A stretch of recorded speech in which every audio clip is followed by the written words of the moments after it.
This is Democracy Now!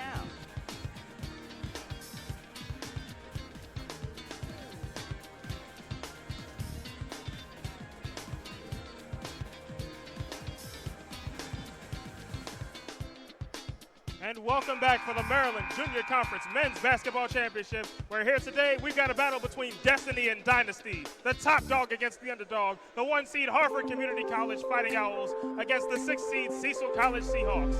Good afternoon. I'm Evan Johnson alongside the esteemed Marcus Marshall. And Marcus, what are you looking forward to today? I'm looking forward to, number one, a good game. Hartford women won their game, and maybe they can go for the double whammy here. But there's a couple of things that Hartford needs to do, like play a full 40-minute game that we all know Cecil can do. They've already played 3 overtimes, and they played hard throughout, and then they need to feed the hot hand. They haven't had a natural, consistent score this whole tournament. Look at Williams Diggins. He had 23 versus PG and just 2 points versus Montgomery. Both teams are wins, and they just got to go out there and feed the hot hand.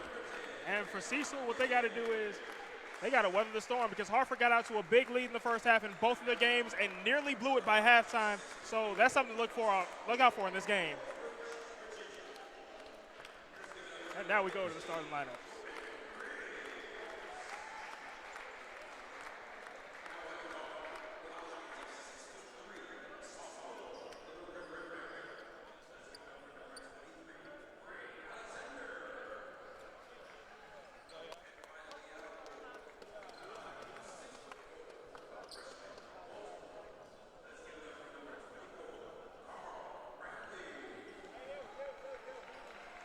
And now the starting lineups.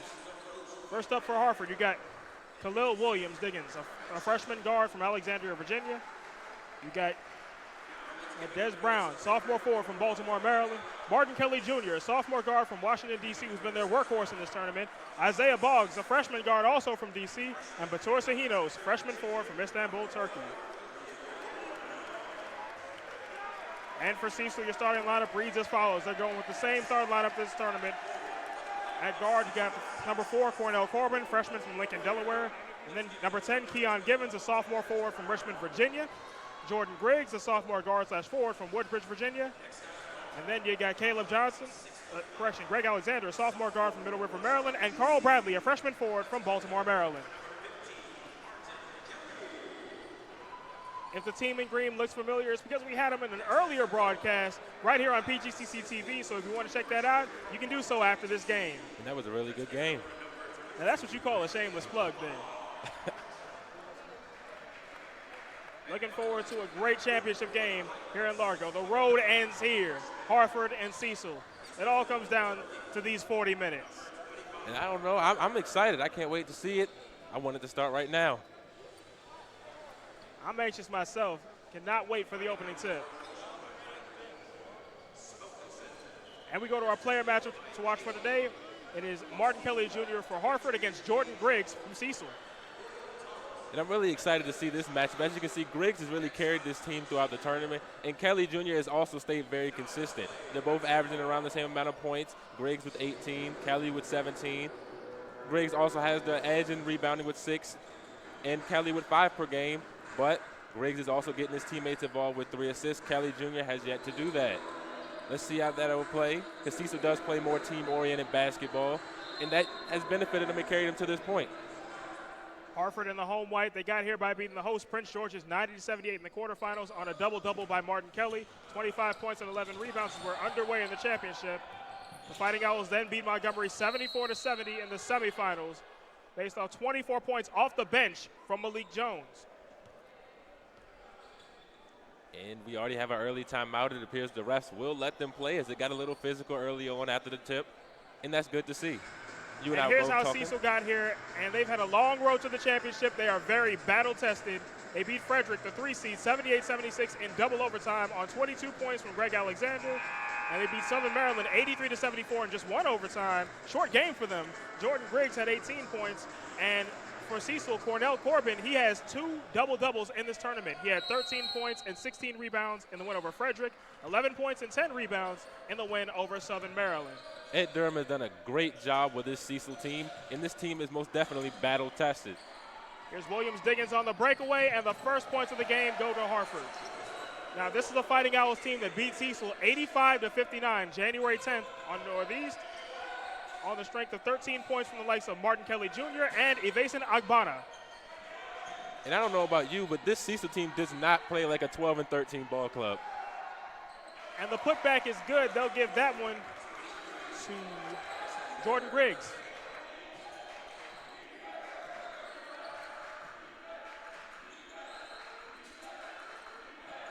Just getting underway here. Looks like the Owls want to play a slower tempo type of game. Shot clock at 10. Maturcinos with the ball now. Des Brown attacks. And that's an offensive foul on Des Brown. And that's been a common theme all tournament. I've been here, I've seen pretty much every game. And the refs are not afraid to call a charge.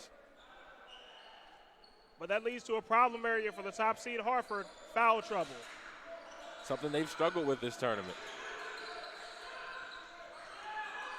Alexander for three, rims out, rebound to Bradley. His putback is blocked by Sahinos. Excellent, right? Let's say this. Stand on the ground, raise your arms, use your length, and it worked out to his advantage. Isaiah Boggs lost it and turned it over.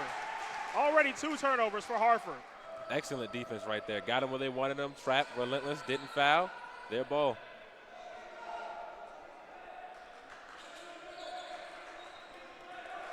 Harford has proven themselves to be the best team in Maryland Junior Conference over the regular season, but they are far from unbeatable. And they've shown it in this tournament as Alexander attacks, can't score, but he's fouled. You got to appreciate Alexander's aggressiveness. He had a shot rim in and out, but he decides to go to the paint, and now he's going to the line for 2. That's already 1 on Boggs. He had 4 in each of the first 2 games in this tournament. Caleb Johnson looking to give the Seahawks an early lead. Rims out. And this has been a theme all year. They're only a 64% free throw shooting team. That's not how you want to win games. There's one more coming for Greg Alexander, sophomore from Middle River, Maryland, and he missed both. And they're 0 for 2 to start. Not a good start from the free throw line as Kelly attacks. He'll take it himself. Shot is short, but he's fouled. And let's see if Hartford can capitalize on it.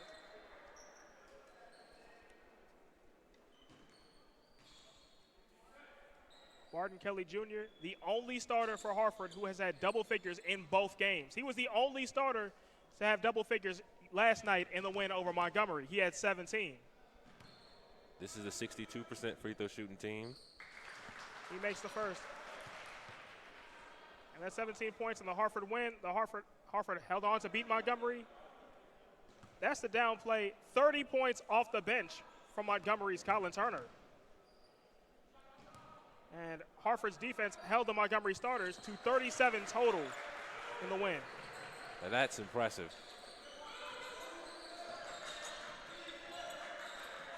Harford in a half-court press.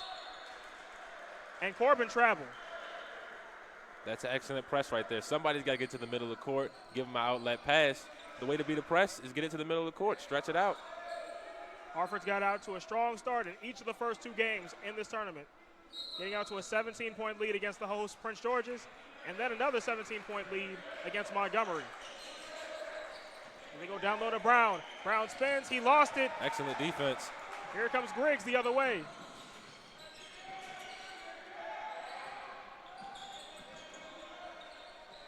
I really look for Alexander to take over this game for Cecil. We're swinging to Alexander. Corbin gets away with an extra step. The shot clock goes down to 10. Corbin sets back up. Shot clock down to 7. Here's Corbin. Shot clock at 5. Corbin's got to shoot. He does, and rims it out. Rebound to Brown.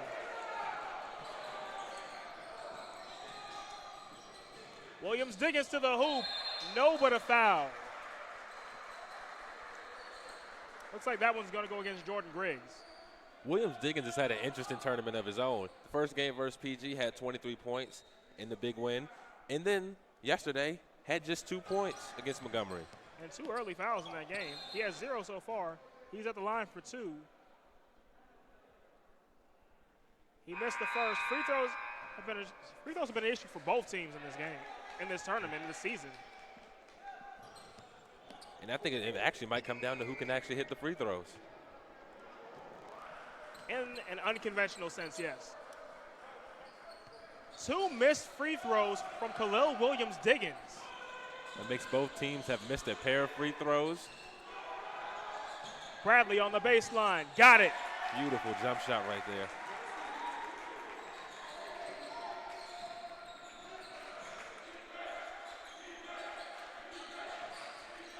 The Northeast crew coming to life. They'll go down low, it's knocked away by Bradley. It'll stay with Harford. We're seeing really good defense played by both teams here early in the game. And not a lot of fouling, but a lot more trapping. And that's one of my keys to the game for Cecil. Keep Harford in the lane as they come up with a steal. Here's Keon Givens, one-on-one with Brown. Can't score. Rebound and putback is blocked, but they'll call a foul, and I believe that's on Des Brown. Cornell Corbin at the line for 2. Looking to give Cecil the lead. He might be looking for his third triple-double of this tournament. Excuse me, double-double of this tournament today.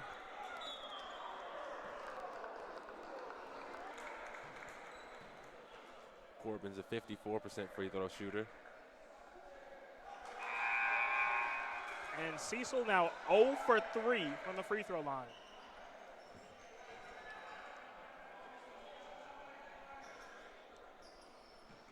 Well, Cecil defeated Southern Maryland 91-86 in the semifinal. That was a game Southern Maryland actually had on multiple occasions in hand, but just couldn't execute down the stretch. The Southern Maryland was an impressive team to watch. I really did enjoy watching them play throughout the tournament, and it was kind of sad to see them go. That was a Southern Maryland team that actually originally wasn't even in the tournament, but Howard was the original 7th seed. They had to drop out. That's what I call capitalizing on the moment. Being able to get in here when you don't belong technically and making some noise, knocking off the 2-seed Allegheny. And they beat Allegheny on the strength of 20 points apiece from Jawan Smith and Sean Scott. Jawan Smith can ball. As back in this game, that's a travel by Joshua Ortiz. Turnover number 4 for Harford in the early going.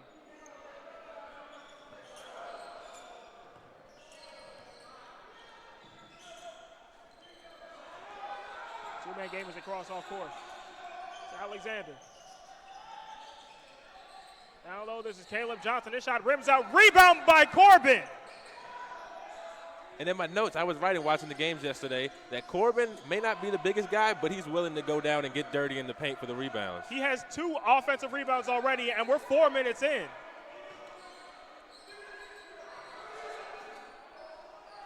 He's got to take Givens that shot. In the lane, it's blocked by Ortiz. He had the look, he stuttered. Here comes Harford, it's 3-on-3. Here's Williams-Diggins. Over to Malik Jones for 3, and he got it. I think we're in for a fast-paced game. What about you? Malik Jones, 24 points off the bench in the win over Montgomery. He's got 3 already today. Dangerous pass. Givens again. No foul. The rebound comes to Kelly, and they'll call a foul there on Carl Bradley.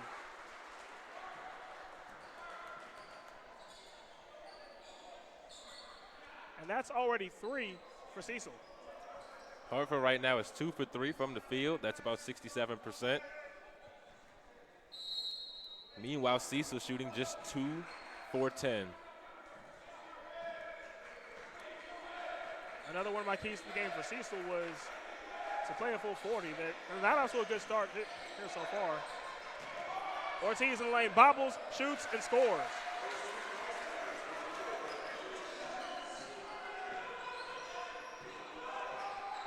Harford beat Cecil 85-59 in Northeast earlier this season as Bradley regains control and scores.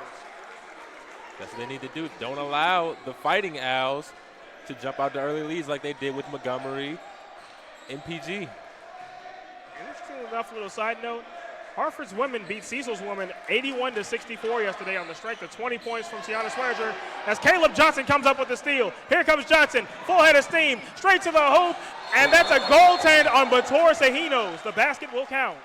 So you can't block it once it touches the glass. And back into the game for Cecil come 2 important figures, Lionel Batson and Jordan Griggs.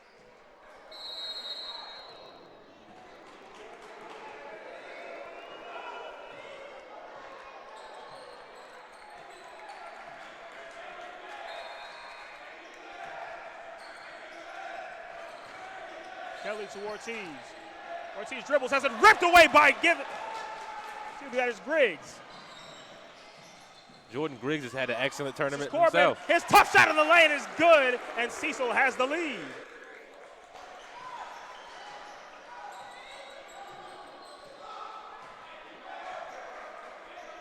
The Cinderella story, putting up a fight here in the early going.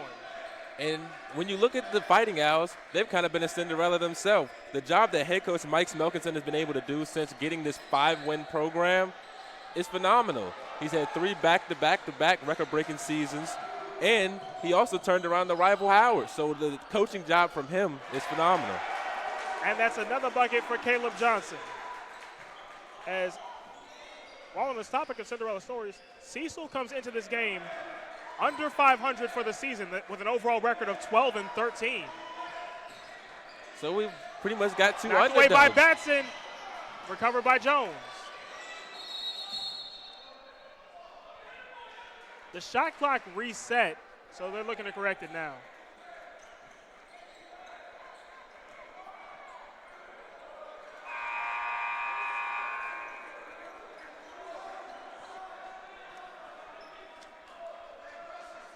As Evason Agbana comes in now for Harford.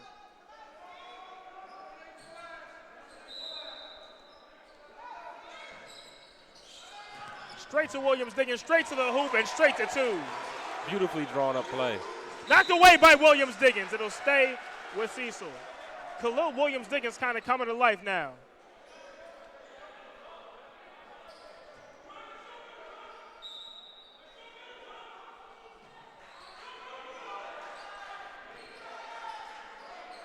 You got to see that. In the press, up ahead to Griggs.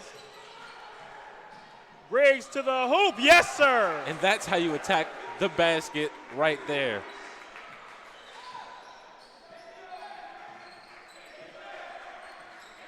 Northeast crowd starting to make some noise here in Largo.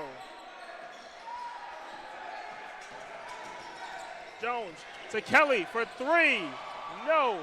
Rebound to Ortiz, he can't convert. Ripped away by Griggs, here they come 2-on-2. Griggs will slow it down. Griggs for 3, way off. That shot was rushed for It'll go absolutely out of no bounds reason. to Harford. Yeah, you're right, that shot did look rushed. No reason, just bring it back out, set up your offense and run it. Now you've given Hartford the ball back. Harford is trailing in this tournament for the first time. This is the first time they have trailed Auburn's high. Well, that's a fun fact, because they almost blew a pair of leads. Agbana nearly travels over to Williams-Diggins for 3, no good. Rebound chased down by Martin Kelly. He pump fakes, kicks it out to Jones for 3. The shot will not count. It's an offensive foul on Harford. Both teams have been really good on the offensive glass today, and that's interesting to see. Not a lot of boxing out happening from the defenses. As into the game for Cecil, it is number 12, Camden Stubblefield. His sister Alexis plays for the women's team, and they put up a good fight against Harford in the first half.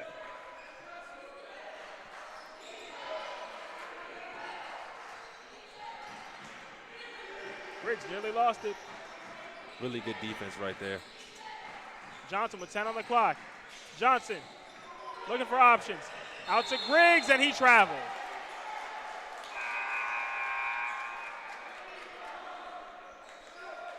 As into the game for Harford, a sophomore who they're really hopeful about, Carlos Dunn from Kiev, Ukraine. But Dunn's another one that gets in frequent foul trouble for him.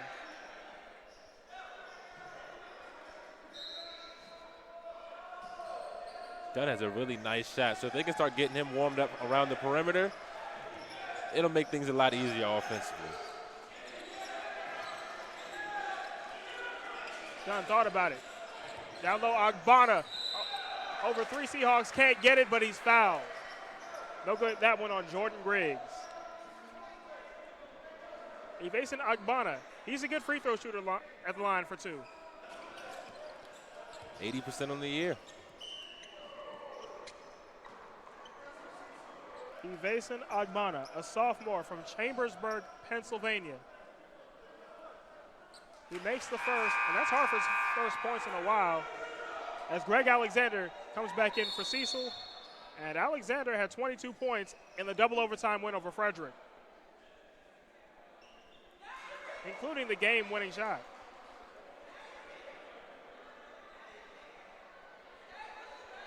Was there a technical foul? A technical foul has been called on Cecil, so Agbana gets 2 more. I think it was on on the one Griggs. conventional free throw he has yet to shoot.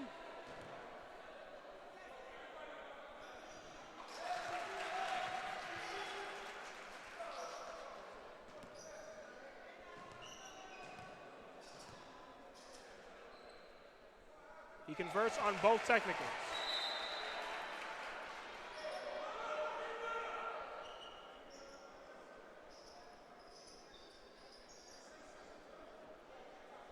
And now for the one conventional free throw.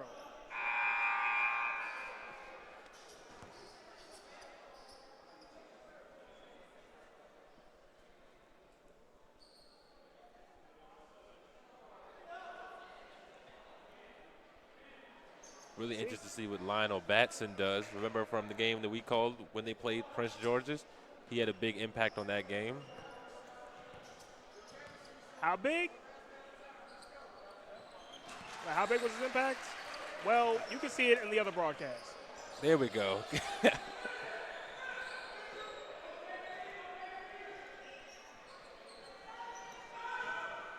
I like the matchup with Stubblefield, excuse me. Stubblefield with 9 points in the win over Southern Maryland. 10 on the clock. Johnson with 7. Stubblefield with 5. Stubblefield's got to shoot. Stubblefield pulls up and hits from 3. Got it.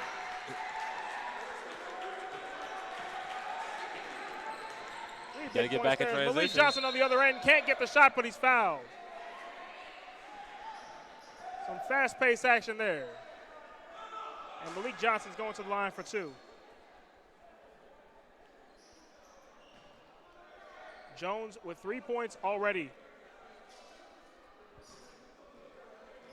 Jones is a 71% free throw shooter. He's got 4. 3 Fighting Owls now with 4 points. Jones, Williams, Diggins, and Agbona. 1 more coming for the sophomore from Baltimore. He gets it. Harford shooting 7 of 9 from the free throw line so far.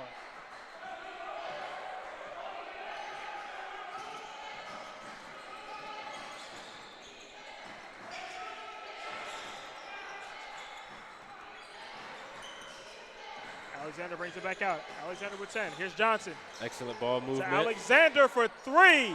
Count them all. I was getting ready to say, when is he going to wake up? And there he is. And for Greg Alexander, he has 8 points to lead all scores. Dunn for 3. Can't quite answer. The rebound to Corbin. Corbin looking to push. Over to Johnson along the baseline. Regains control. Lost it. And it's over to Kelly. I'd slow it down. You don't have numbers. Kelly takes it himself. Doesn't score, but he's fouled.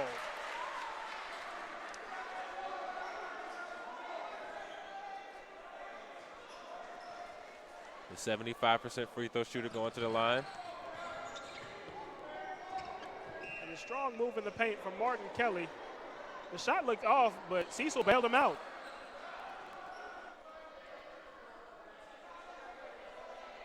Martin Kelly Jr., only Fighting Owl scorer to have double figures in both games of this tournament so far. He's now 2 for 3 from the free throw line. He has 2 points. He has yet to make a field goal. And the Owls are 8 for 11, so not too shabby. He's got 1 more coming. The Fighting Owls are now 9 of 12 from the free throw line.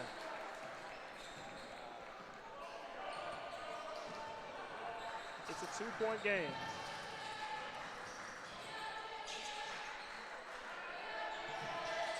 Nice Now go pass. to Alexander. Greg Alexander with 2 more. That was a perfectly placed entry pass.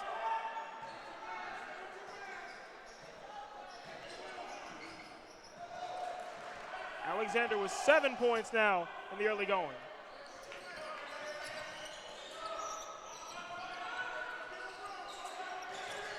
I thought they need to get him some screens, get him going. Harford looking to the get best in the lane. scorer. Shot clock at 10. Dunn lost it, gets it back. Over to Jones. Gotta do Jones something. got to make something. Jones shoots the 3. Can't hit it. Rebound to Dunn. Harford can reset. Dunn thought about it. Over to Boggs. Boggs attacks. Tough shot by Isaiah Boggs. Isaiah Boggs is on the board. I expect to see Cecil to get Jonathan Falco involved, the best perimeter shooter. Beautiful screen down low. Johnson, tough shot in the lane. They'll wave it off. They'll say the foul was on the floor. I don't so that'll know. be Cecil ball on the side. I don't know about that one.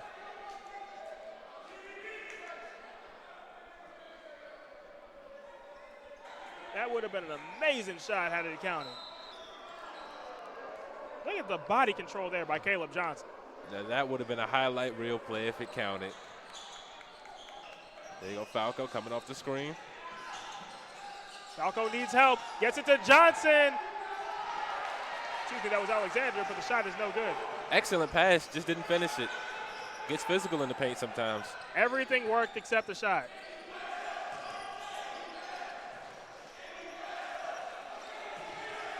Dunn thought about it. Down low, Agbana. Agbana. Tough defense from Batson and a rebound from Alexander. Up ahead to Falco. He'll slow it down. Over to Alexander. Johnson thought about it. He'll come inside. He'll pull up and hit. Excellent. 6 points already for Caleb Johnson. That's how you utilize a jab step, step in, pop a mid-range. Cecil bench starting to feel it. They're getting real aggressive. Jones to no one in particular. That actually hit Cornell Corbin as he was going to get a drink of water.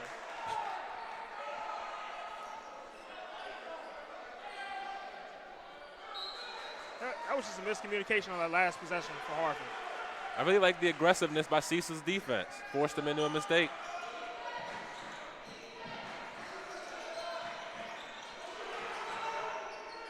Down low for Batson. Alexander has it knocked away by Boggs. It'll stay with Cecil.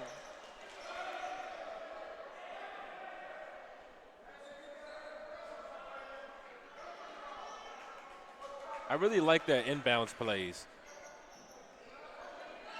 From Cecil, that is.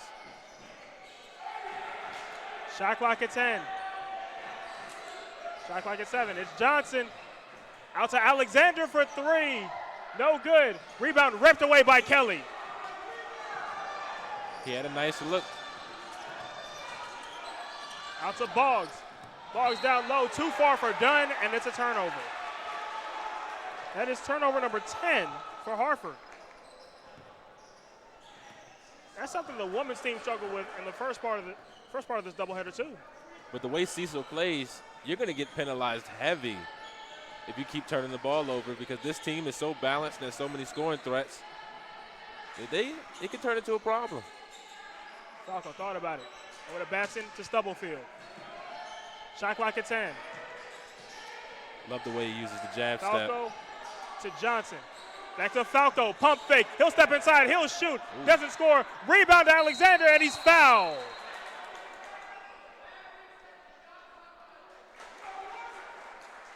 The refs actually ruled it a shot clock violation. Interesting.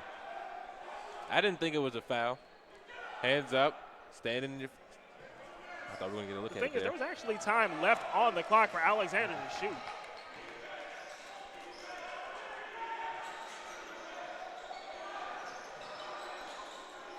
Over to Jones.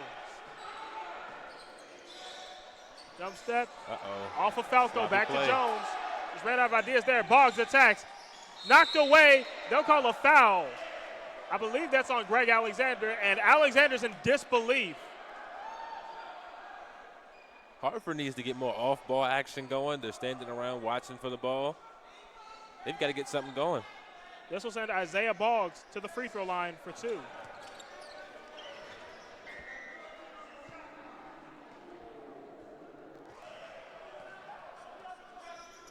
50% free throw shooter. 100% there as Corbin returns for Cecil. He already has 5 rebounds. That ties Kelly Jr.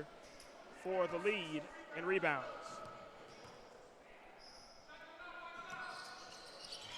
He makes both. Free throws have really been keeping Harford in this game. They have. They haven't really been able to get anything going from the perimeter, mid-range. They haven't 5 of 13 from the field. 1 of 6 from beyond the arc. To clean defense, Harford has made 11 free throws. Cecil has shot 4 as Boggs loses it off his leg. Really sloppy play here early by Harford. Something I didn't expect, especially after watching the first 2 games of the tournament. Harford played like a 1 seed in the first 2 games, especially in the second half. This is just uncharacteristic for the Fighting Owls. Agreed. But yet they're only down by 2.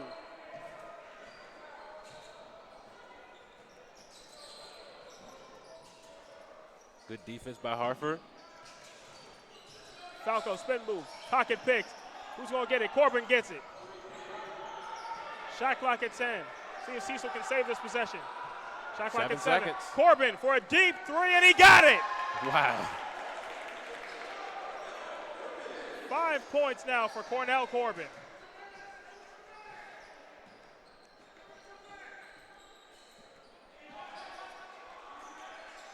Three on 3 with Falco defending Jones. Corbin had 13 and had 11 in the 2 games. He can come alive. Shot clock at 10. Kelly pump fakes, and he traveled. Got a little bit too creative there.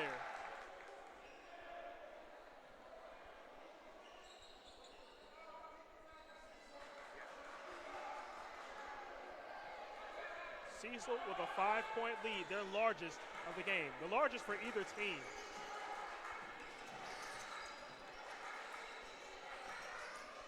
Falco for 3, no good. Rebound tipped, Nice saved save. in to Williams-Diggins. Here comes Williams-Diggins, full of the steam, up ahead to Dunn, and he'll get 2 more.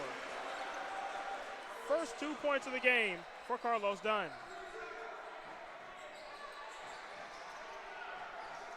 Crowd starting to get involved. As Corbin sets up the offense. He's had 2 double-doubles. He's halfway there already as Falco shoots another one. And nowhere close as Dunn comes up with a rebound. Got to keep shooting. Up ahead to Kelly Jr. Euro step in the lane. Hoop and the harm. Beautiful. Martin Kelly Euro Jr. step. with a chance to tie the game. That was a beautiful Euro finish right there. Just look at it. Oh. Kelly showing Right shades of Kelly Oubre on that one.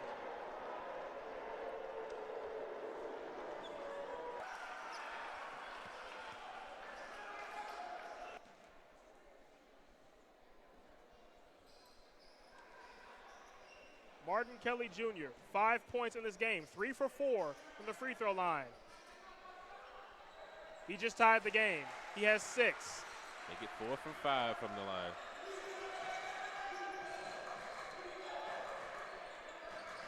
The Bel Air crowd starting to come alive. As Corbin loses it off of his leg and turns it over. Harford now with a chance to take the lead, and they were just down by 5 a minute ago.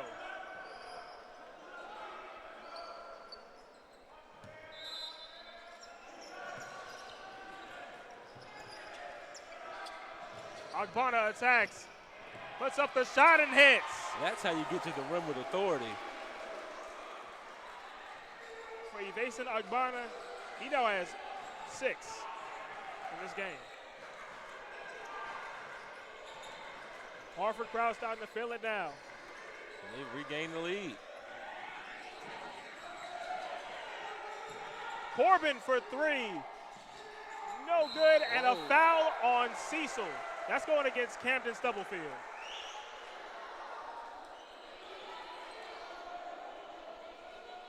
And Cecil's over the limit. That was a 19th foul. So this will be a 1-and-1 for Malik Jones. He's 2 for 2 from the line. Harford as a team, 12 of 15 from the free throw line. Their best free throw shooting performance of the tournament so far. They're now 13 of 16. That's really what's held them in this game. When you look at the way they shot from the field, it's all on the free throws. Bradley and Givens back in to try and give Cecil a spark.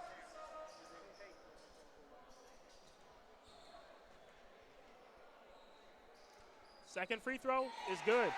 Harford now 14 of 17 from the free throw line. Fighting Owls to turn a 5-point deficit into a 4-point lead. Big man action with Bradley to Johnson.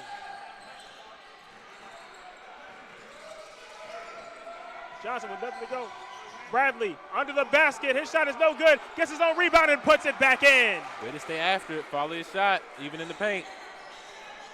And if you notice, we've only had one timeout, and that was after the jump ball. Jones pulls up and is fouled on a three. Malik Jones, Harford's leading scorer, has a chance to shoot 3 free throws. He is 4 for 4 from the free throw line, and if he makes all 3, he's in double figures. And I think he's going to hit all 3, if history shows. First one is good.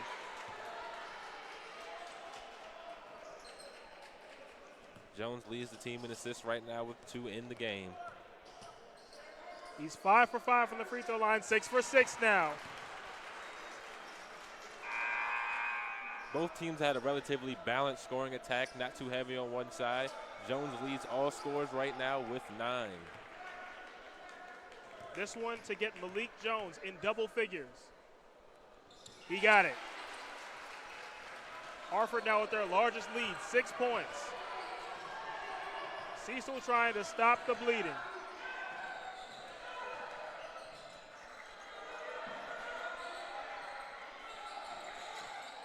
To Falco. Corbin down low to Givens. He has it ripped away. Dunn controls it. Up ahead to Kelly. Here come the Fighting Owls. Here's Malik Jones. His pass is knocked away. That is knocked away by Johnson. It'll stay with Harford. Excellent defense right there by Johnson, slowing down, not getting chaotic during a fast break, staying disciplined. Inbound to Agbana, too far for him. Back comes Johnson. Got away with a little grab in there. Tries to get it over to Falco, knocked away by Jones. Great defense there by Malik Jones. It'll stay with Cecil. He's been all over the place. He's done great things for Harford so far. Malik Jones, that is. Leading the team in scoring, assists, and has 2 rebounds to add to it.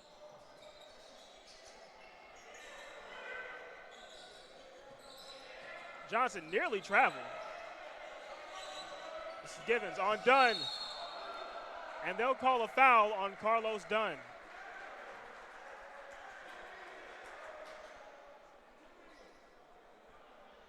And for Harford, that was foul number 6. So they're out of fouls to give. Free throws from here till halftime. That's Dunn's second foul. Down low to Bradley. No good. Gets his own rebound and puts it back. I really like the way Bradley follows his shots. Carl Bradley now with 8 to lead all scores for Cecil.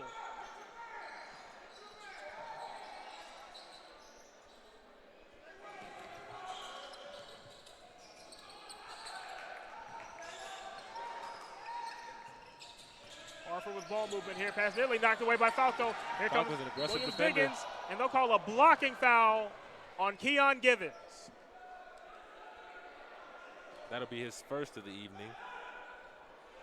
This will be 2 shots for Khalil Williams Diggins.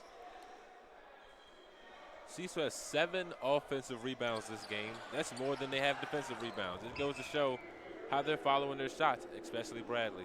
Harford has missed just 3 free throws in this game. 2 of those were courtesy of Khalil Williams Diggins. He's made his first one of the game.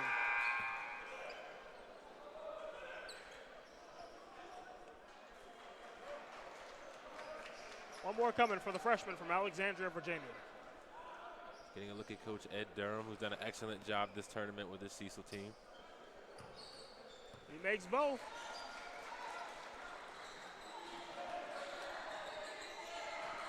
Harford looking to keep momentum into halftime. Nearly knocked away by Jones. Good defense by Malik Jones.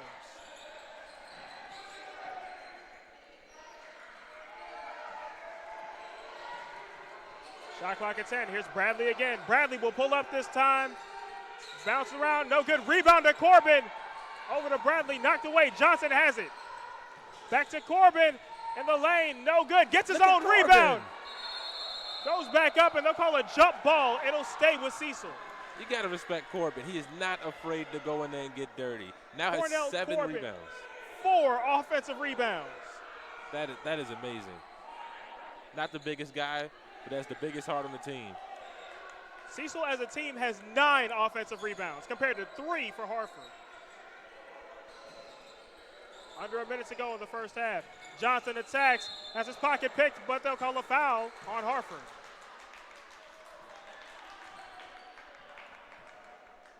Caleb Johnson going to the line for 2. He has 6 points in this game.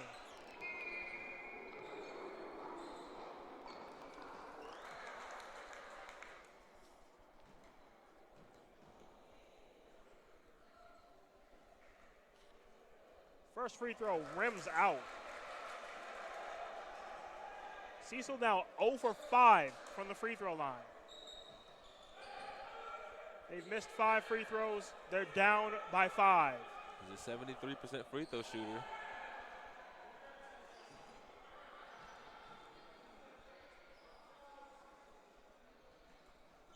He missed both. The rebound, though, comes to Givens. Offensive rebound, number 10. Offensive rebound number 10 for Cecil. I say you use a little bit of the clock here. Don't rush anything.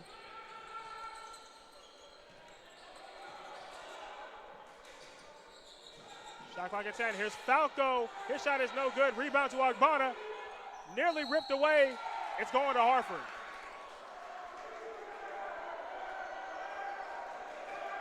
And it's surprising to see Harford, despite not playing their best game, do have a 5-point lead with 32 seconds to go in the first half.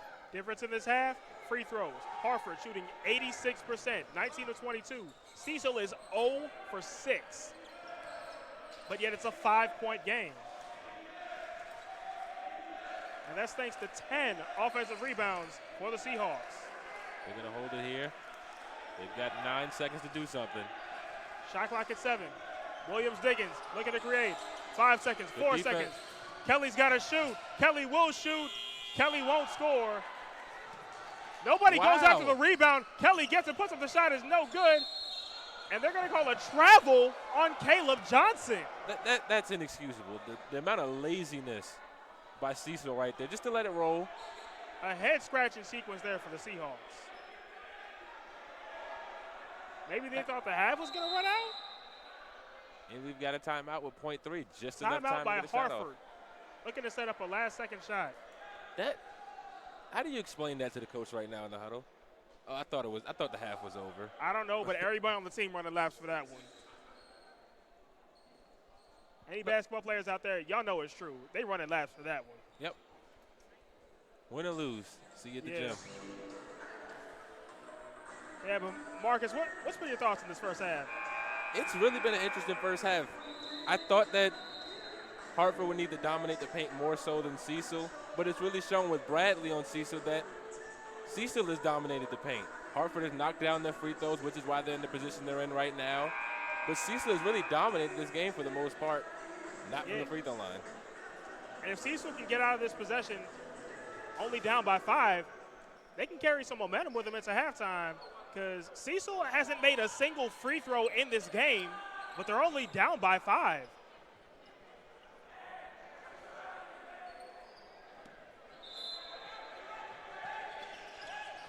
Inbound is knocked away by Falco. That nearly went in, but that's the end of the first half. Cecil, despite not making a single free throw, is only down by 5. It's 36-31. Fighting Owls 20 minutes away from a Maryland Junior Conference Championship. Marcus, your thoughts? Like I said, it's been a very interesting game. Hartford's free throw shooting has allowed them to stay in this game and take the lead. Cecil needs to start knocking down their free throws, hitting their perimeter shots, getting more of their better scores going. And now we'll go to Janelle with an interview with Harford coach Mike Smelkinson. What you got for us, Janelle?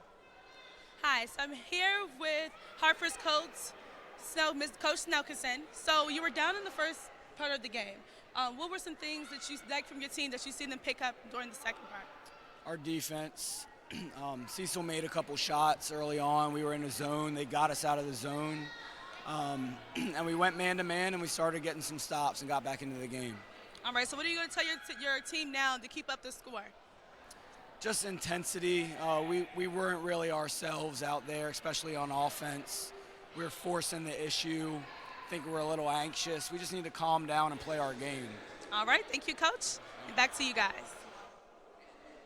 Halftime score here in Largo. The Harford Fighting Owls 36, the Cecil Seahawks 31.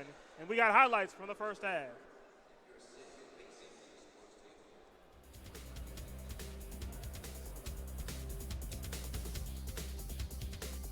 On PGCC TV.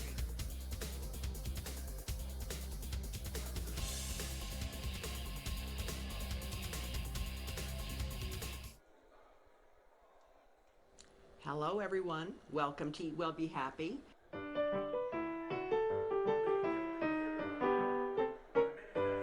But we have here 4 cups of shredded squash. With cream and with the mascarpone. What is mascarpone? Italian cream cheese. Italian cream cheese. We want you to eat well and be happy.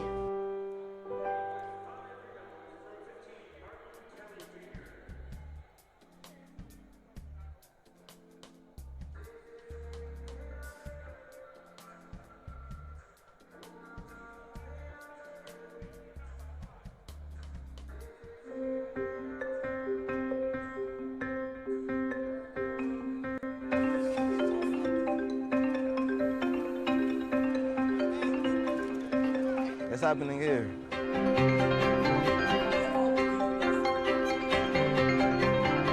It's happening here. We are educating and training students for the future, not just the present, but for the future. The Washington metropolitan area is rich in what it provides to our friends, our family members, our neighbors, and Prince George's Community College absolutely wants to be a part of that. Prince George's Community College has done a lot to try to meet the needs in terms of economic needs in the county as well as the needs of the student. It's not just about the academic programs, it is about the services too, making sure that we are there for students every step of the way, fostering a warm, welcoming environment. So building brand new buildings to make sure that we have the most state-of-the-art technology. Again, students are getting the hands-on experience so that they can leave and start contributing.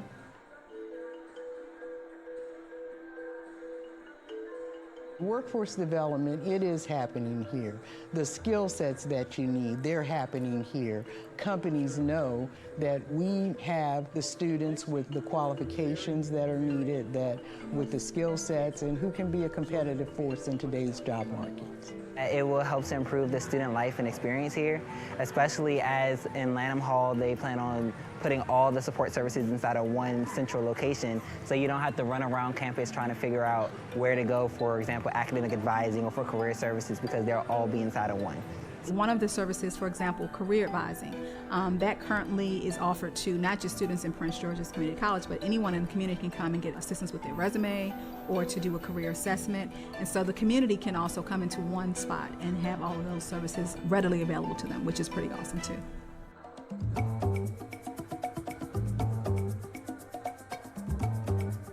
It's truly happening here, where we're going to have the state-of-the-art facility, will be the sexiest culinary arts facility on the East Coast. So you're going to find that our growth in our program is going to be tremendous. I think the appeal for MGM is to have Prince George's Community College and their new culinary program to build a pipeline for us to create the type of talent that we need to really uphold the first-class resort that we have and our reputation in the gaming industry and around the world. We had a young lady, she interviewed with MGM, and they hired her on the spot, and she came right back from the interview into my office once again saying thank you. So when you see rewards like that, you know, money cannot give you that type of excitement, but seeing a student this excited about a new career, it's awesome. And she's a retired police officer, and so this is her second career.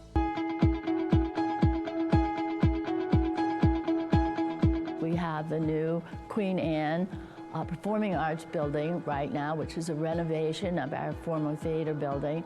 That's coming onto campus, which should be actually a jewel for our campus, for our students, and most particularly bringing the community onto this campus. It's very important. Mass communications is one of our most rapidly growing programs here at the college. So just in fact that we're having this new building right now is fabulous for us. We're going to have an HD studio with a control room and editing space for students to do their projects, recording studios, sound and music. We will be working with the music department to get these programs up and running. 2 broadcast studios that will overlook the campus. That's going to be awesome for our students. We'll be able to enhance our theater programs. We're going to have theater performance options. We'll be able to have dance programs, and we'll be able to increase our event production technology, which is our entertainment technology area, and it's going to be at a world-class level. When it comes to art in Prince George's County, it's happening here. When I see these renovations, it just makes me happy to know that we're an institution that cares about change. No one rises to low expectations. And I say that because Prince George's Community College, it gets you to that point where you really have to reach your expectations. It gets you to that point where you set a goal and you follow that goal. You follow exactly what you come here to do and you get what you want done. It's happening here when we talk about educating 44,000 people who see Prince George's Community College as a major player in their lives. What we believe here at Prince George's Community College is that it's happening here, and we want you to be here with us. It's happening here!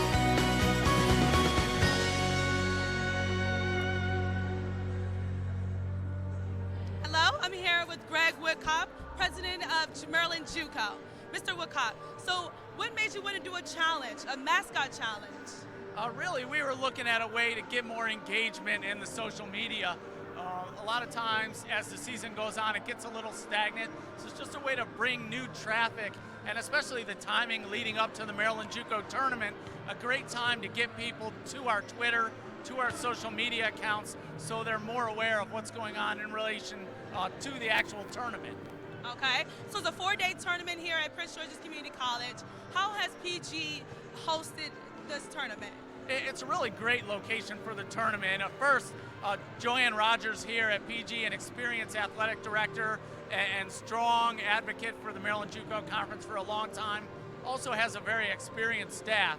So she's able to put everything together with adequate staffing. And also, you know, as I mentioned before, when I was talking to someone else, a lot of the best players in the conference come from this area. You know, a lot of players from the DC Beltway, Montgomery, and PG County. So it's a great location for the because of that. All right, well, thank you. And back to you guys.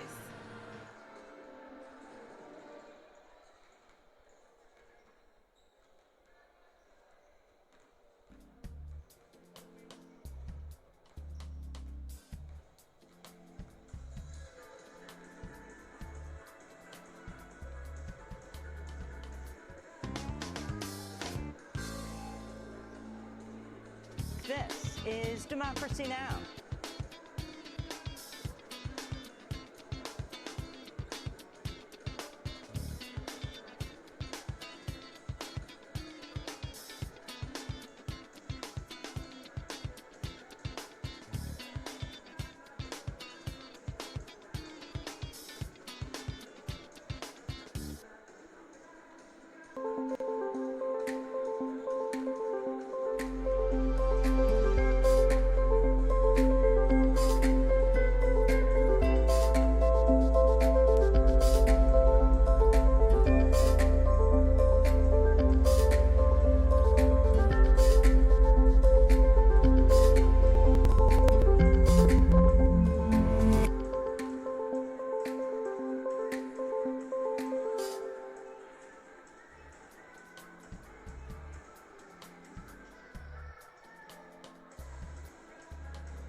Maryland Junior Conference has been doing Maryland Mascot Madness on Twitter the past month, and it came down to the championship round between the 2 Owls of Maryland, the Prince George's Community College Owls. You see our mascots there, and the Harford mascot.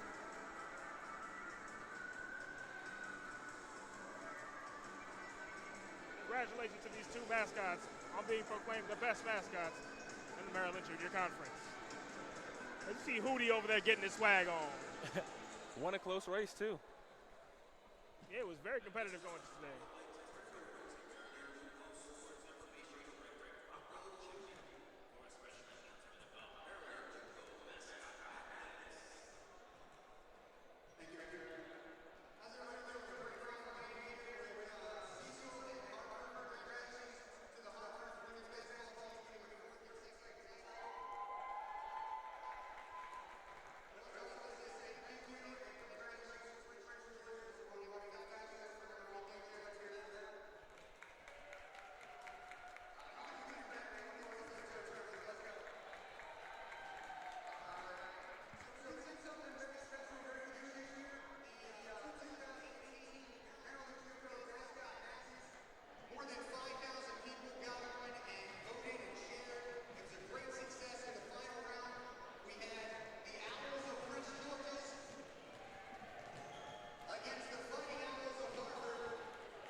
Well, congratulations to Hootie, the hometown kid, taking home the trophy, taking home the gold for Prince George's Community College. Heard a little hateration from Harford, didn't you? Yeah, I'm proud of him. And we'll go to highlights for the first half for Harford and Cecil.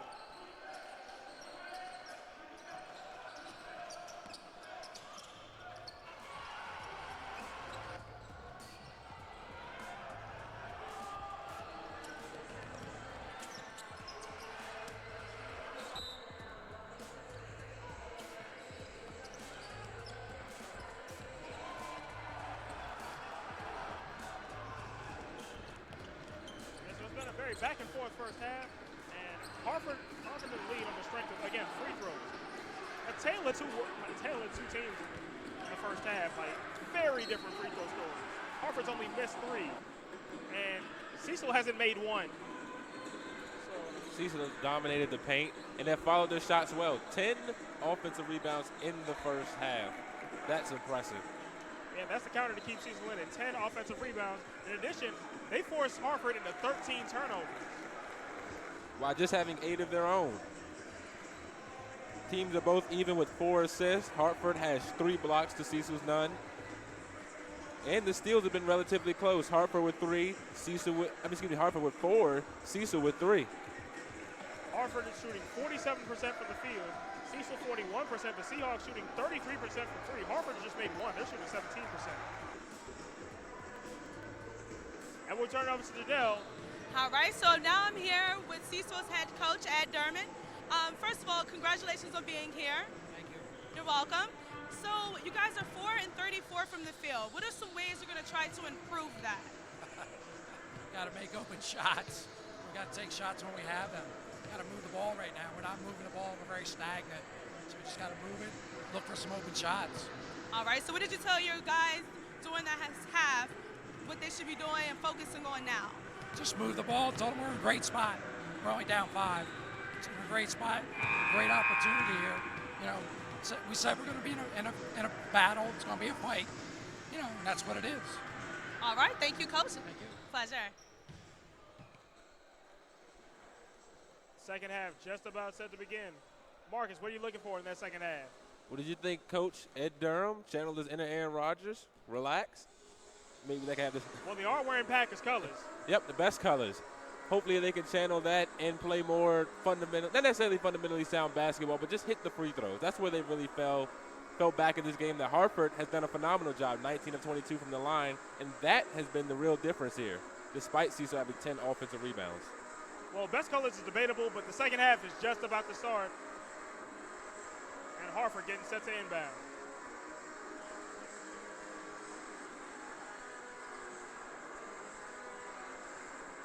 Harford got their same starting 5 on the court.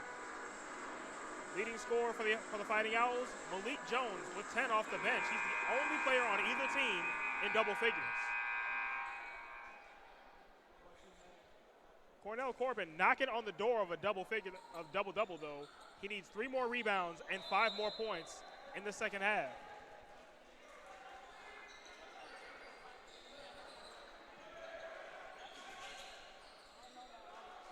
Second half underway. Tough defense there from Keon Givens. And a chance of defense from the Cecil bench. The ball is knocked away. It's turnover number 14 for the Fighting Owls. Here come the Seahawks. As Corbin sets up the offense. Corbin has 7 rebounds first half, which is really impressive. And 4 of those were offensive rebounds. Let's see if he can get Knocked himself away a by double-double. Brown. Gotten back by Givens. Got it over to Corbin. There's 7 on the clock.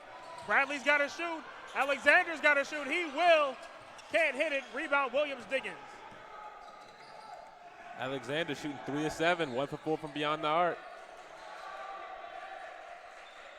Alexander had 22 points to collar the Seahawks past Frederick in double overtime. He's got 7 today.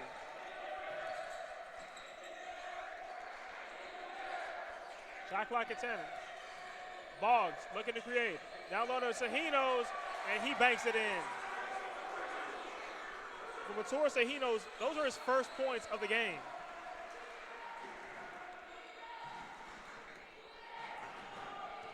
And now the Harford crowd coming alive.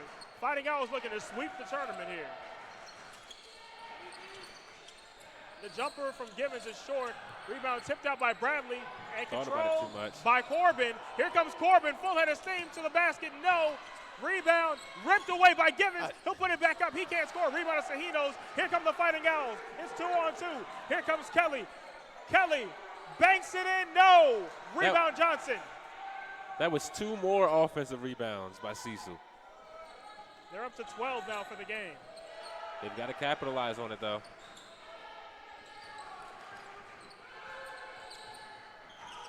Corbin trying to set up the offense. Over to Johnson. Johnson will pull up and hit. Beauty. Caleb Johnson now with 8 to tie Carl Bradley for the team lead. 4 or 5 from the field.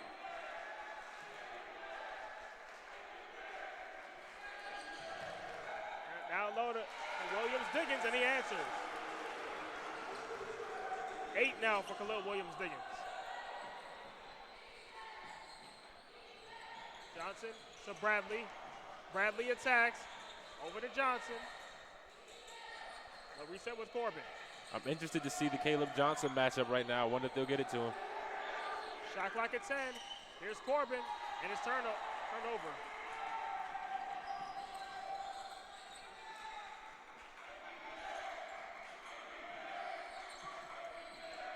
Cecil's bench trying to energize the 5 players on the field as Brown slams it in. And a timeout by Cecil. Harford gaining momentum. That's how you start a first half. If you're Harford, you get out there, you force turnovers, and you capitalize on the other end. Harford, in the early part of this half, is outscoring Cecil 6-2. They have a 9-point lead. This is their largest of the game. So, Marcus, what does Cecil need to do to turn this around? Well, number one, they need to relax, like Coach Durham said. They forced a couple of passes down here like that last one, which led to the score down there. They just need to slow down, play within themselves, play in their offense, and spread the love around. This game is far from over. It's only 9 points with 16 minutes to go. Cecil was able to overcome deficits in each of the other 2 games. And this team is battle-tested. It's not like they can't do it. They've played 3 overtimes. They overcame a 5-point deficit twice to Frederick in both overtimes. And those were fun games to see. I really enjoy watching those games. That was very back and forth. I thought we were going to go all day with that one. I'm surprised they're not still playing Frederick. That might have been the most evenly matched game I had ever seen. Really, the 2 teams are very similar. Yeah. Offense, defense, all across the board. There wasn't really much separating. just came down to who could make the plays late, and Cecil made the plays late.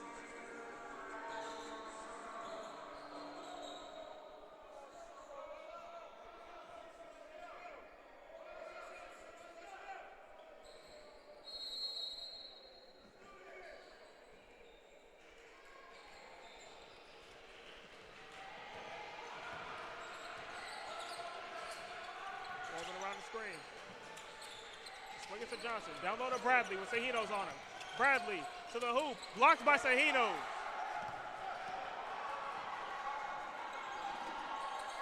Sahinos nearly lost it. He'll get it over to Williams. Diggins and Harford will set up the offense.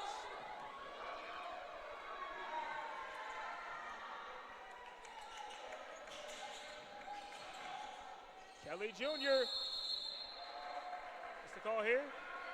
It's going to Cecil. Got a little extra happening. A little bit of lip here from Martin Kelly Jr.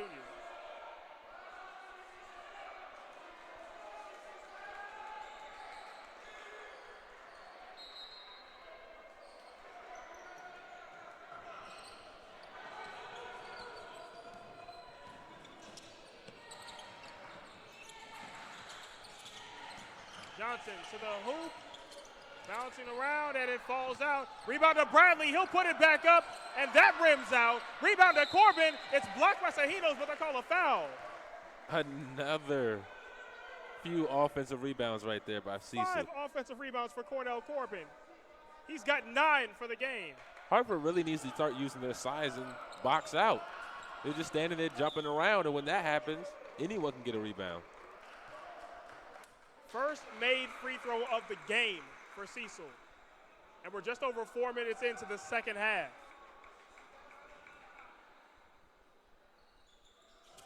Cornell Corbin needs just 3 more points and 1 more rebound for his 3rd double-double of this tournament. This game might come down to who can hit the free throws.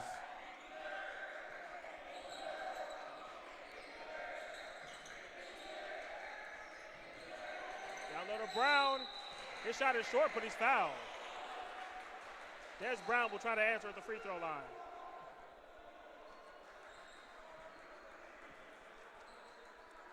These are his first 2 free throws of the day. He has 2 points for the game. 54% free throw shooter.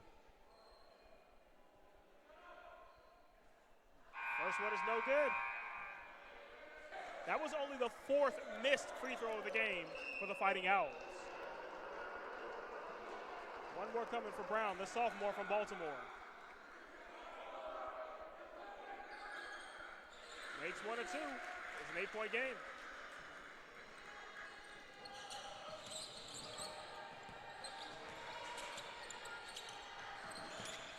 Pump fake. Johnson gets space and hits. Excellent move by Caleb Johnson. Caleb Johnson now in double figures with 10.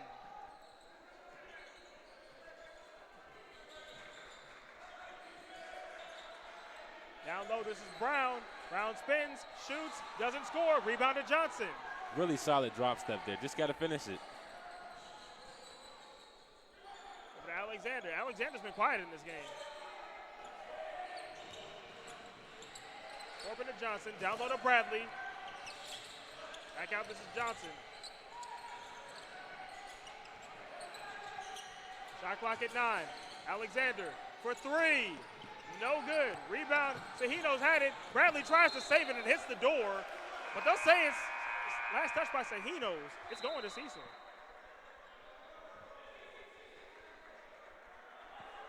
So what do you make of that sequence? It's another case of not boxing out on the glass and rebounding.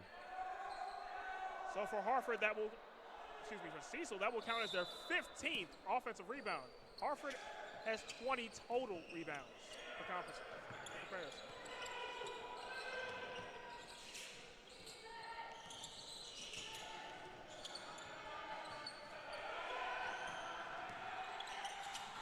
Johnson with it now. So Alexander nearly lost it. Shot clock at 10. Corbin's resetting with 9. Shot clock at 7. Corbin behind his back. Spins. Tries to go to Alexander and finds Kelly instead. Here come the Fighting Owls. Up ahead to Boggs. Isaiah Boggs can't get it to go, but he's fouled. I feel like Greg Alexander had a good look, but a case of over-dribbling, took too much time, lost a clean look. Boggs going to the line for 2. He's 2 for 2 today, but he only has 4 points. And just when I was about to say, what happened to Jordan Griggs? Set the check in. Here comes Griggs back in for Cecil. He only has 2 points today. He had 18 in the overtime win over Southern Maryland to get the Seahawks here. Hadn't played much tonight, but hopefully he can come in and make an impact. They sure do need him. Isaiah Boggs, a perfect 4 for 4 from the free throw line. He came in shooting 50% from the free throw line. So Harford lead back up to 8. Down low to Batson, and they'll call a foul away from the ball on Isaiah Boggs. And for Boggs, that is his 3rd foul. Not quite sure what coach wants to do with him, and he's going to sub him out. And back in for Harford comes their 6th man, Malik Jones. This is their leading scorer. He has 10. I believe so that Boggs fouled out last game versus Montgomery. He did. Down low to Johnson. Back out Griggs. Hopefully he didn't come in and try to do Shot too clock much. at Just 10. flow with the offense. Griggs attacks, shoots, no good, but the tip in by Bradley doesn't go. Here comes Kelly. Kelly all by himself, no good. Rebound Bradley, nearly traveled. Here comes Carl Bradley. Slow it Into down. the break. Bradley to the hoop. Doesn't score, but he's fouled. Did you see the sham right there? I saw the sham. I saw a flash. The big fella showing off some moves. He's showing off some point guard Coach moves. loves it. Carl Bradley going to the line for 2. He has Look at 8 it. points in this game and 7 rebounds. He now has 9. Cecil has made 3 straight free throws. They're 3 for 3 in the second half.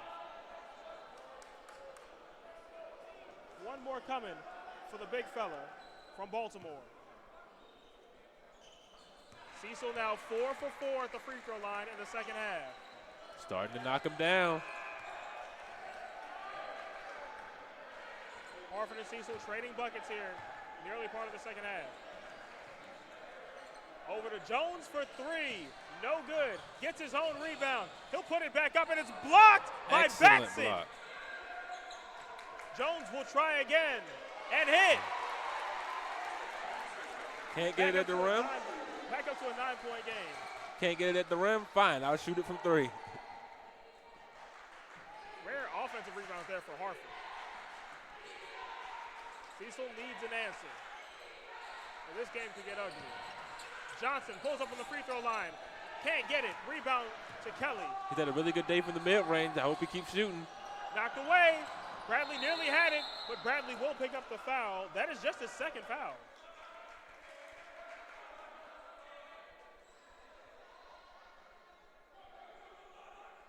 Harford ball on the side.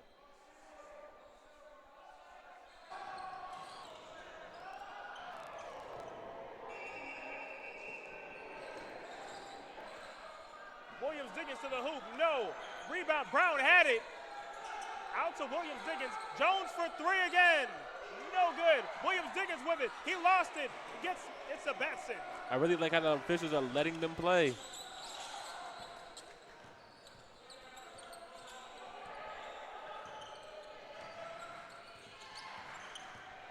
Griggs to Johnson for 3. That's short. Rebound to Griggs. Here's Alexander. His shot in the lane is no good. Gets his own rebound. Another offensive rebound. Johnson has it. Out to Griggs. Tipped away. Griggs has it. Griggs attacks. No shot. A foul on Harford. When is Harford going to learn that we need to box out? Cecil's being physical. 18 offensive rebounds. Hartford has 18 defensive rebounds.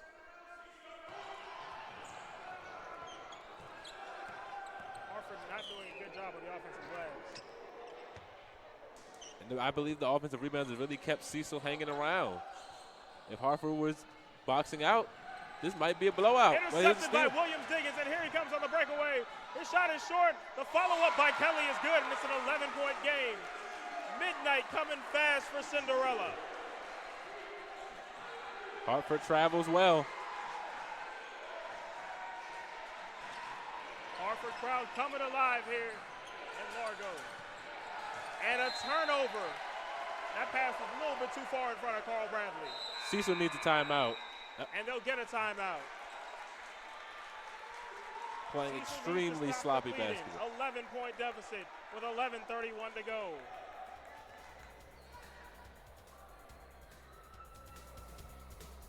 We'll be back in a minute. This is the Maryland JUCO Basketball Championship on PGCC TV.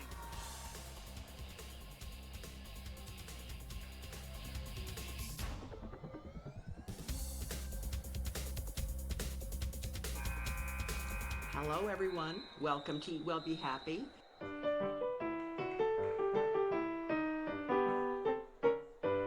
But we have here 4 cups of shredded squash. With cream and with the mascarpone. What is mascarpone? Italian cream cheese. Italian cream cheese. We want you to eat well and be happy.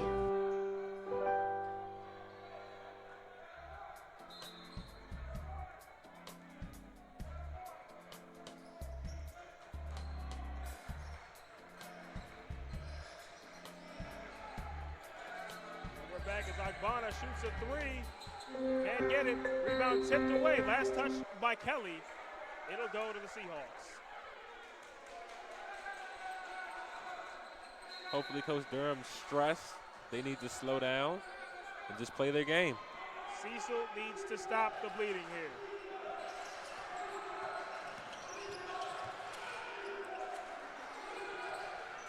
Griggs for 3. Count 'em all. How big was that shot for Jordan Griggs? They need him. They got to come alive right now.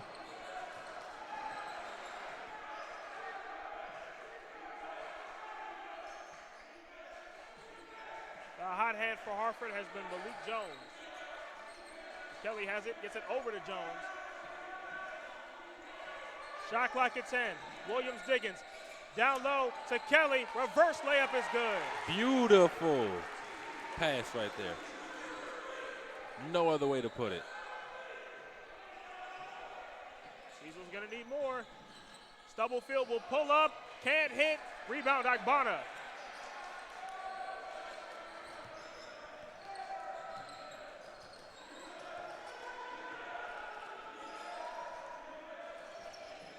Williams Diggins attacks. His bunny doesn't go. Knocked out of bounds. Going to Cecil. Cecil down 10 with just about 10 to go in the game. It is not too late to turn it around. Get Jordan Griggs involved. 2 Seahawks in double figures, each with 10. Caleb Johnson and Carl Bradley.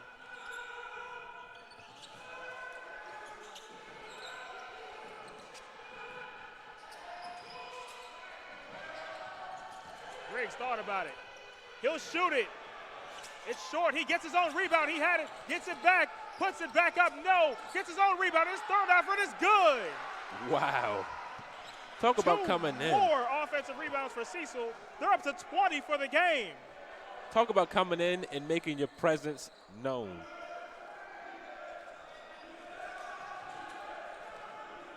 Cecil trying to make a push here.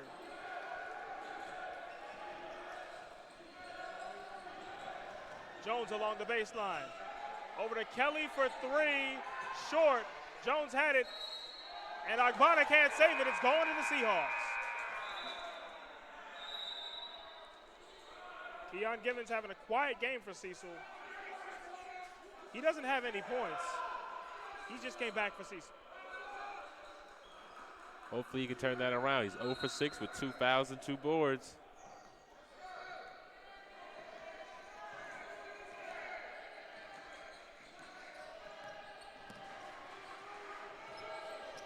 Corbin, only player on either side with 2 double-doubles in this tournament. Johnson, the fadeaway, no, but he's fouled. They're going to get that one on Martin Kelly. Cecil is 4 for 4 from the free throw line in this half. They'll get 2 more shots with their leading scorer, Caleb Johnson, who is 0 for 2 from the free throw line.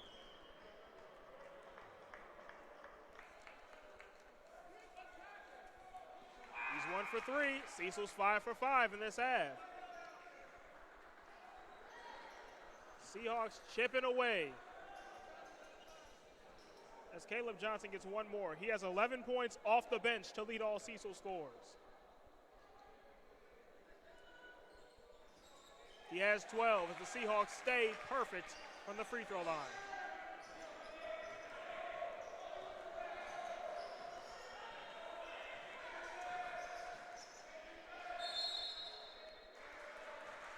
And they'll call a foul here on Camden Stubblefield with the defense on Carlos Dunn.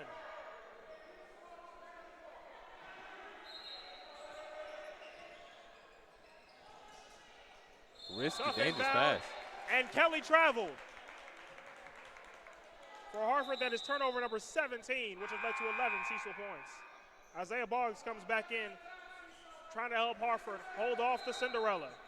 Hopefully he can stay out of foul trouble. He does have 3, but with 8 minutes and 40 seconds left in the championship, gotta let him play. 8.5 minutes to glory. Down low, Givens looking to get on the board with the reverse layup, and it falls. It's down to a 4-point game.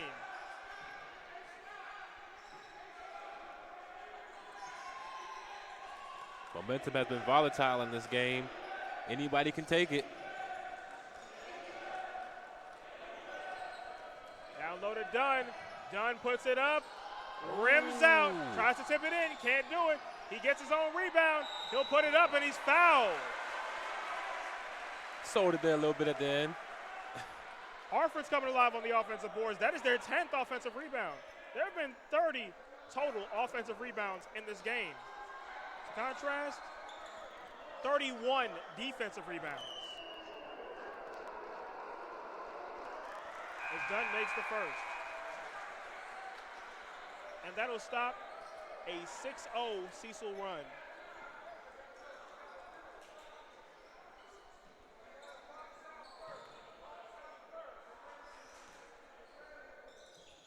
He missed the second one. That's the first missed free throw for either team in the second half.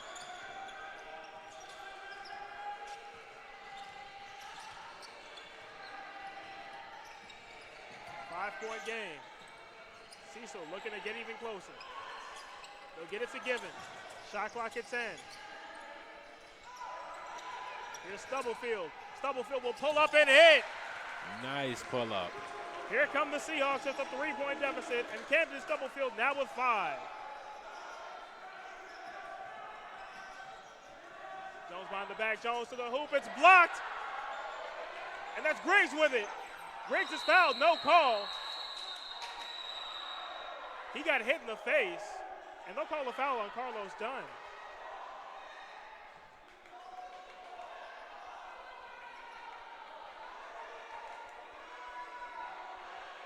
Looks like all of Harford, from the fans to the coach, disagree.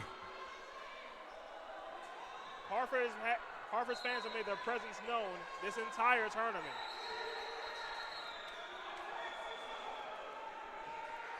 They've been a lively bunch from Bel Air.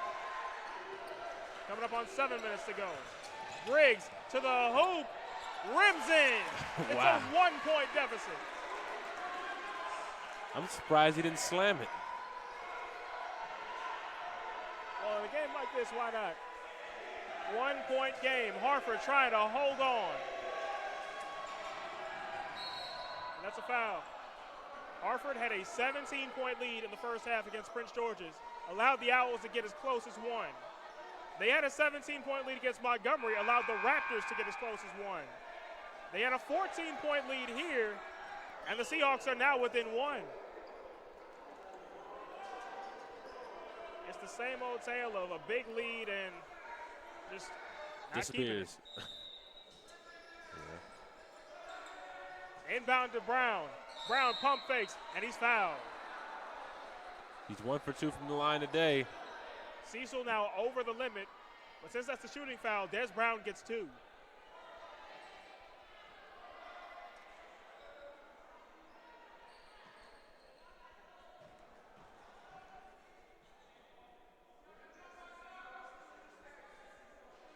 First one goes in. Harford now 24 of 29 from the free throw line. They have had 29 free throws. This is their 30th. 83% as a team. And Des Brown himself is now 3 of 4 from the free throw line. Both teams have been fairly balanced in terms of their scoring today. Not too reliant on one player. Anyone can get it going. Knocked away by Jones. Here comes Harford. Looking to answer the Cecil run with a run of their own. Boggs, offensive foul. That's number 4 on Isaiah Boggs. What do you do here if you're the coach? 6 minutes to go. And Boggs is going to come out. Rightfully so. 4 fouls, 6 minutes, too risky. Player that just subbed in for Boggs, Martin Kelly, he's in double figures with 10. He's one of 2 fighting owls in this game with double figures. Excellent job getting your feet set by Caleb Johnson right there. Cecil down by 3 with 6 minutes to go.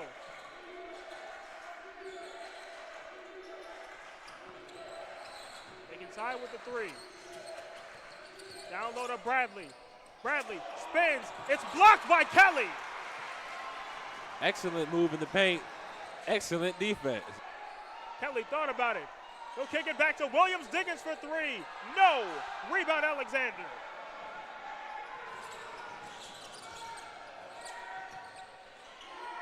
Alexander has just 7 today. Seahawks again can tie with a 3. They've made 4 on the day. Briggs for the tie. No. Rebound tipped, and it's Corbin. Corbin's putback is good. Cornell Corbin now needs just 1 more point to have a double-double.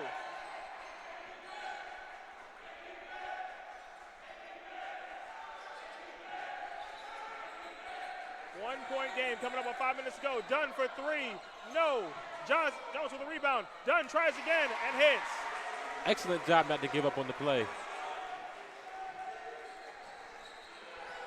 The job Corbin has been able to do both on the glass and getting teammates involved while at the same time putting the ball in the cup himself has been remarkable today. Corbin's looking for options. He finds Briggs. Shot clock at 10. Briggs looking to set up the offense. Gotta go. Shot clock down to 7. Briggs. Alexander on the baseline. Blocked by Kelly. Here come the Fighting Owls. Pass out done. He can't. He saves it. Into Jones. Over to Martin Kelly Jr. for 2 more. It's a 5-point lead for Harford.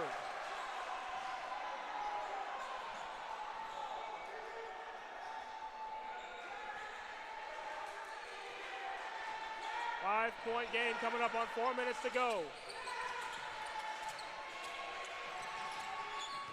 Johnson to the hoop, no. Rebound Jones. Johnson has been their guy today. 12 points leading the team. Jones is slowing down as we go under 4 minutes to go. Kelly thought about it. We'll pull it back. Every possession counts from here on out.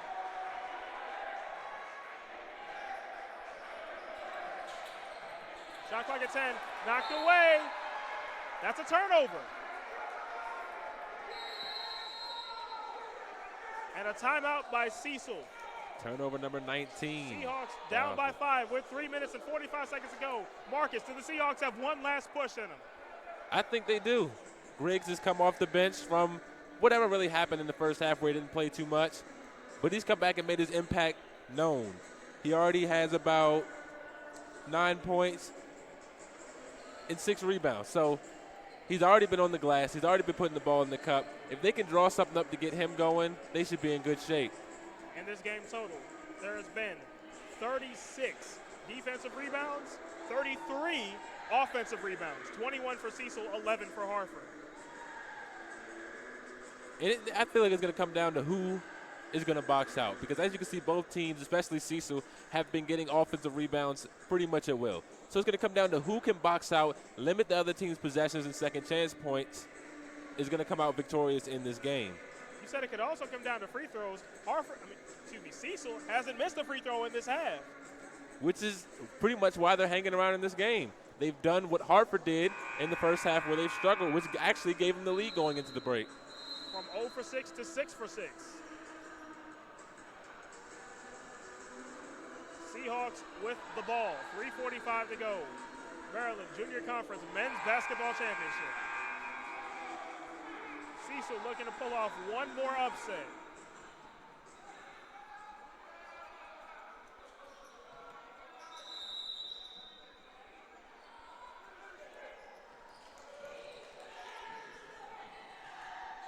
Corbin needs just one more point for a double-double. That would be his third of the tournament. Down low, it's knocked away, but they'll call a foul on Carlos Dunn. It'll be a 1-and-1 for Jordan Griggs. That'll be Dunn's fourth. So what are they going to do with him? Foul trouble starting to mount for Harford. They have 2 players with 4 fouls. They're going to leave Dunn in the game. First free throw for Griggs. The first missed free throw of the second half for Cecil. If I'm Hartford, I slow it down. I utilize the clock. There's no need to rush. I have the lead, and I have the ball.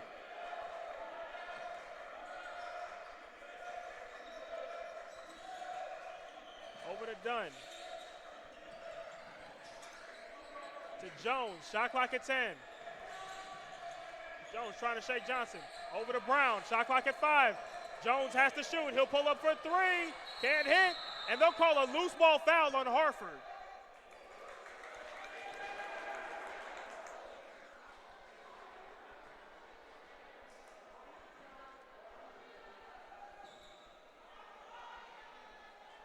Two big free throws coming. It's a 1-and-1 for Greg Alexander. Is Carlos Dunn who was the foul on? If that was on Dunn, that was number 4. I mean, that was. Yep, Dunn is done. Oh, Dunn is done for the day. And back in comes Isaiah Boggs. He has 4. Wow. Big foul trouble here for the Seahawks. That is a huge bonus for Cecil right now. One of their best scorers is now done for the game. And Carlos Dunn will exit with 5 points. First free throw is no good. Rebound attempt by Corbin. He can't control it. Another missed opportunity there for the Seahawks. Here's Boggs and an offensive foul. Done. That's his 5th. Wow. Dunn Isaiah and Boggs are exit with a pedestrian 6 points, and back in comes Evason Agbana. He doesn't have any fouls. Wow. Boggs and Dunn back to back like that. Oh, craziness here, and Cecil still has a pulse.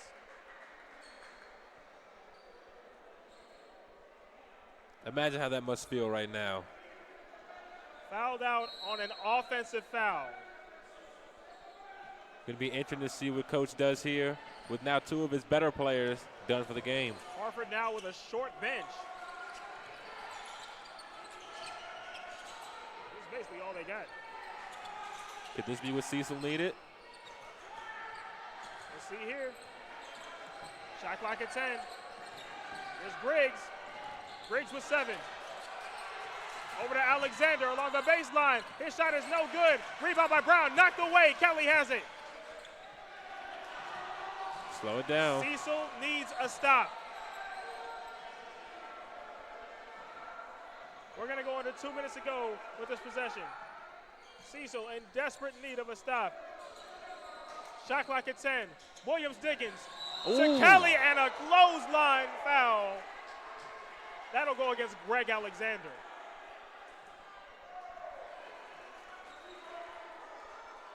And Martin Kelly going to the line for 2. He is 4 for 5 from the free throw line today. That'll be Alexander's 3rd. That was a football hit there. He better be lucky they didn't hand him a tech for that one. He might be getting an NFL contract for that hit.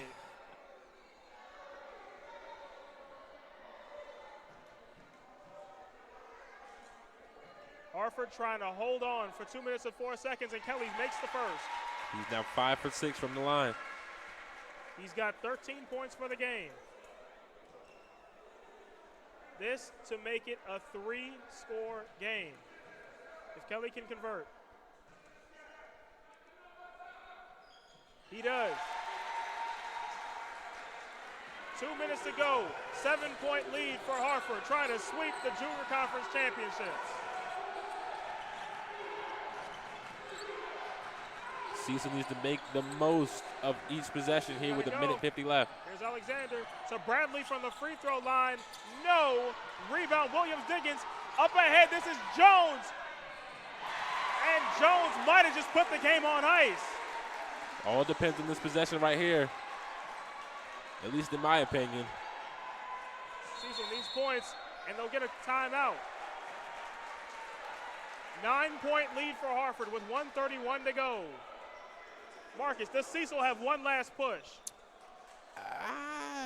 The optimist says yes, but most likely not. I mean, that layup right there, and the way Cecil's been playing on offense, this game might be, as you said, on ice.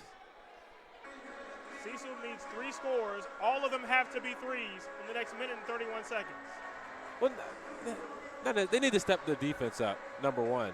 The way Harford's been scoring later in the half, there's no possible way Cecil can win the game, allowing them to run the floor like that. Cecil's defense has has forced 20 turnovers for Harford, and their offense has only turned that into 13 points. It's going to be fun to see as the game winds down. And really, I'm curious to see what Coach will draw up as an inbound play. With a minute 31 left to play, 9-point deficit, who are you going to draw up to get the ball, and how are they going to execute it on the floor? Well, it all comes down to this. Cecil needs a miracle. Down by 9 with 1:31 to go.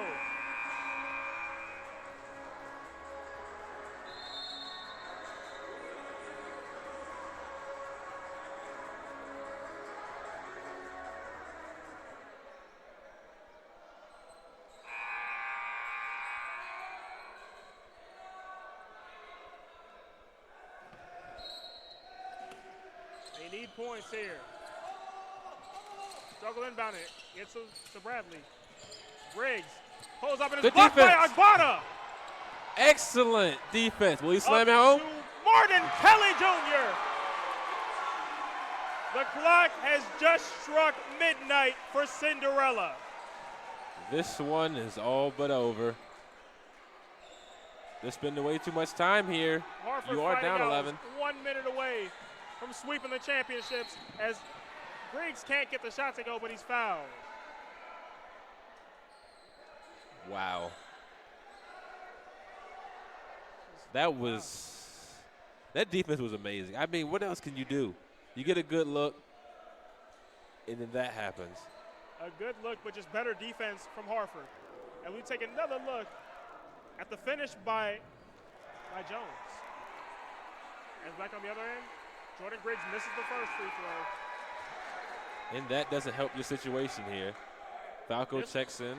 This one will make it a 10-point game, but only a minute to go. We're going to see Cecil become very perimeter-oriented here. They're going to try to speed some things up. 1 minute to go here in the Maryland Junior Conference Men's Championship. They need to start doing something. Trap.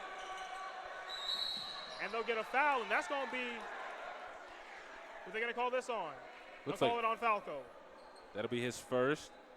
He's 0 for 4 on the day. For Des Brown. He is 3 for 4 on the day. He's about 54% on the season, so they might be playing the numbers game here in terms of who to foul.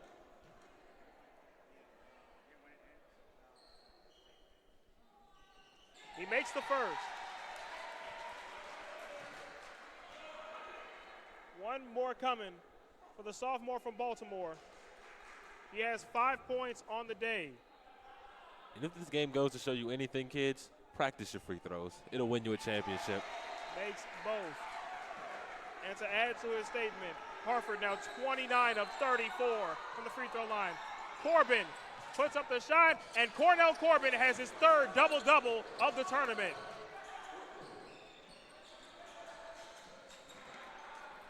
Up ahead to Jones as Harford looks to run clock, but first a foul by Cornell Corbin.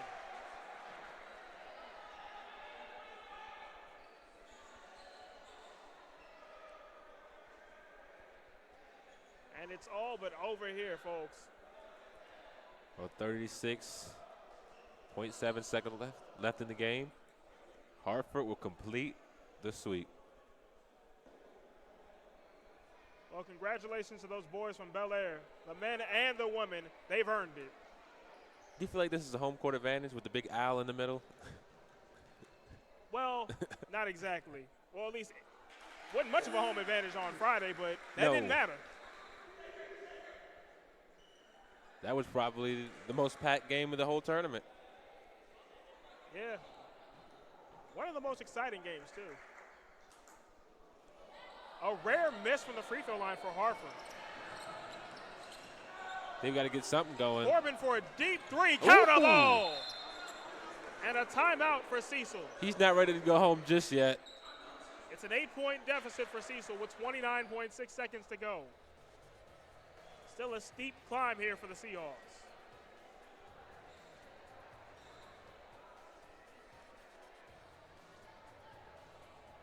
Now, if I'm Cecil, they really want to get into a press here. They want to force a turnover. If they get it across half court, then you foul. You're down 8, 29.6. Pretty much go all out on a last-ditch effort right here. But the question is, who do you foul? Looking at Harford, no one. I mean, everyone's been hitting their free throws today. So Jones is 8 for 9. Kelly 6 for 7. Brown is 5 for 6. Agbana's a perfect 4 for 4. And so that's going to be tough to see who you want to foul. And that was that three from Cornell Corbin, he shot that from D.C. And now he's pretty much been their most consistent player. He's attacked the glass. He's at 14 and 10 right now, 2 for 3 from beyond the arc, 5 for 9 overall in the game. A conference high 3 double-doubles in this tournament for Cornell Corbin. I wouldn't be surprised to see him win MVP. He's certainly on the all-tournament team. You got to give him that.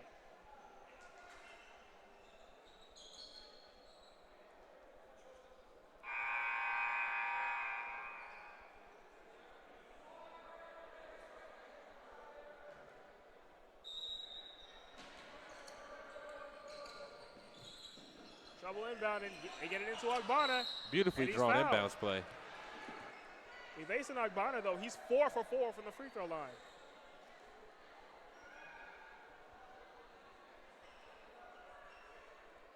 Looking to add to it. He has 6 points on the day and a couple of big blocks.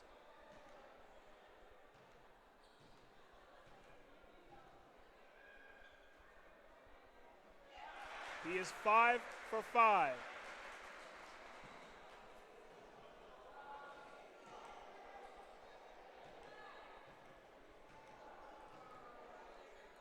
Evasing Agbana, 6 for 6 from the free throw line.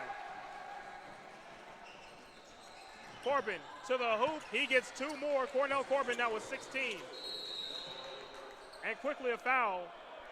And Martin Kelly Jr. going to the line for 2. He's only missed 1. You got to appreciate the way Corbin's been playing. He's not ready to give up just yet. Corbin's a baller. You got to give him that. Yes, we do. We have to give him that. So 2 more for Martin Kelly Jr. He has 16 points. He's one of 3 players in this game with 16. As the crowd just fell silent here in Largo. Just his second missed free throw of the day. He'll get 1 more.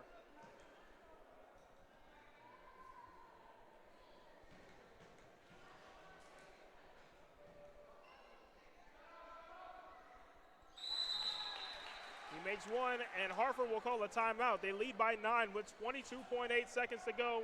And the Bel Air faithful, they can smell another title. 2 in 1 day. One can only imagine. So let's take the time to appreciate the fact that Cecil fought through a lot just to get here. Double overtime in the first game, overtime last game. And they put up a good fight here today against the 1 seed. Yeah, but fatigue ultimately took its toll on the Seahawks. And that's showing up on the board.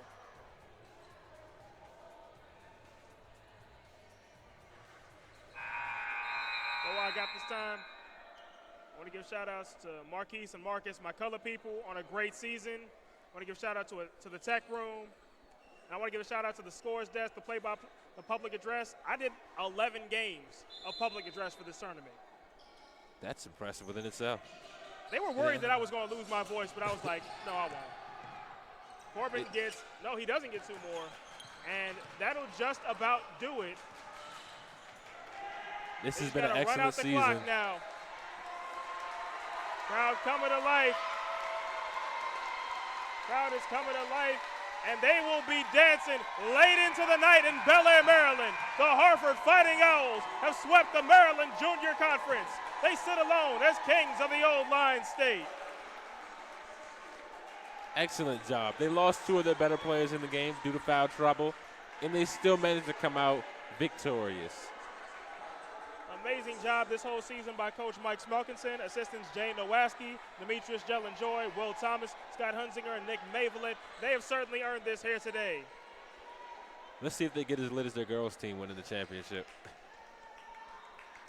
They might. They just might. And now it's off to the regionals for both teams.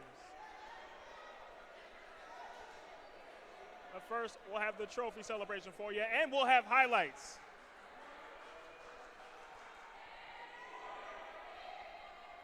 As the celebration will begin shortly for the boys in white.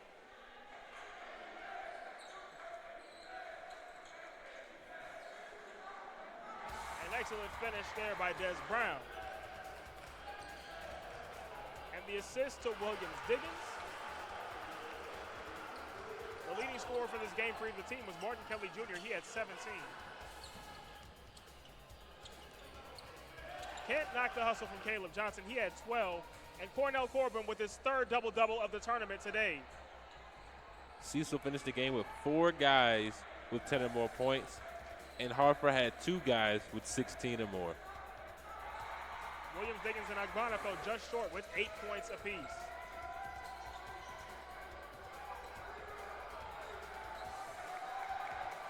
That's 2 more for Carl Bradley, and he was a real big man on the board. And now we go to the awards ceremony.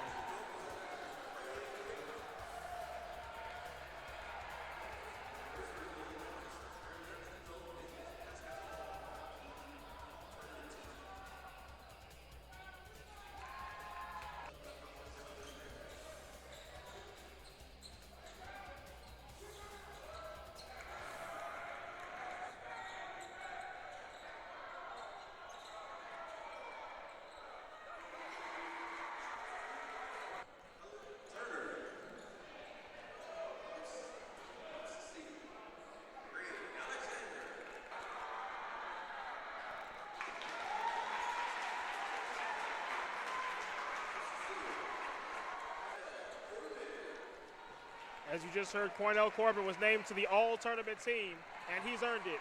Again, 3 double-doubles in this tournament, 1 in each game. And a well-earned spot on the all-tournament team from Malik Jones. 16 points today, 24 off the bench against Montgomery. He has been a huge presence. And a huge ovation, too. And there you see the MVP of the tournament from Martin Kelly Jr., the big fella. 17 points. He had a double-double in this game, too. 17 points and 10 rebounds. Can't say enough about Martin Kelly's efforts in this tournament and this season.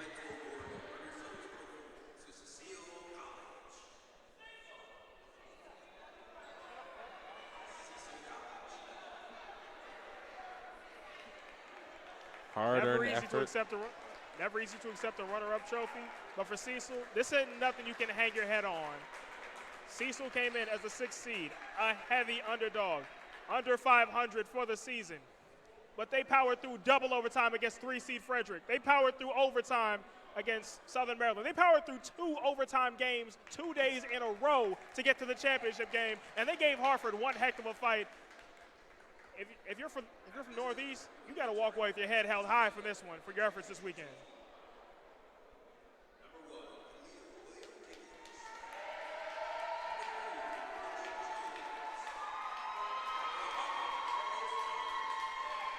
Introducing the championship roster.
You can see both Harford teams getting in for one big picture of titles.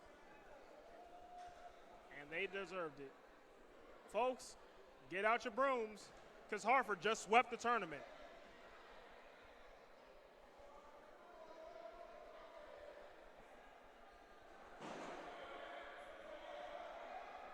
And it's picture time now for the fellas from Bel Air.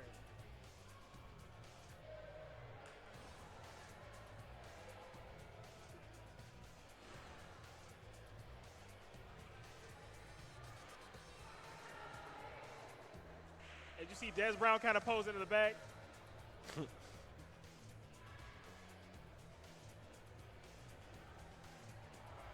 Des the only one posing. I'm sure he knows that, and I'm sure that was intentional.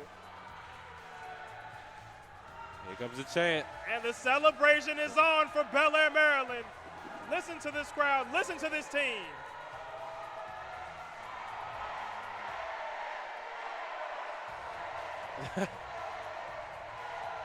Go crazy, Look at Harford. Coach. Go crazy. Oh, look at the guy with the moves.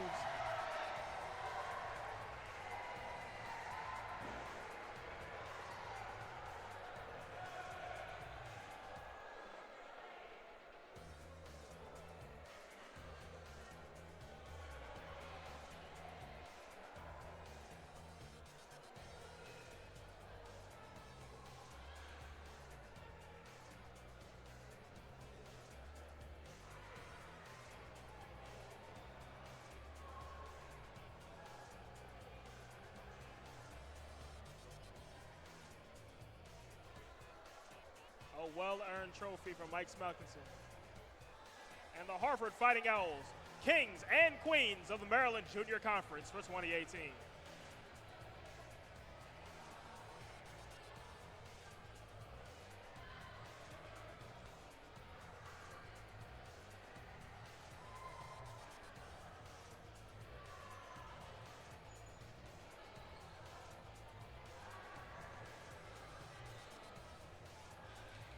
It's all hugs and handshakes for Bel Air.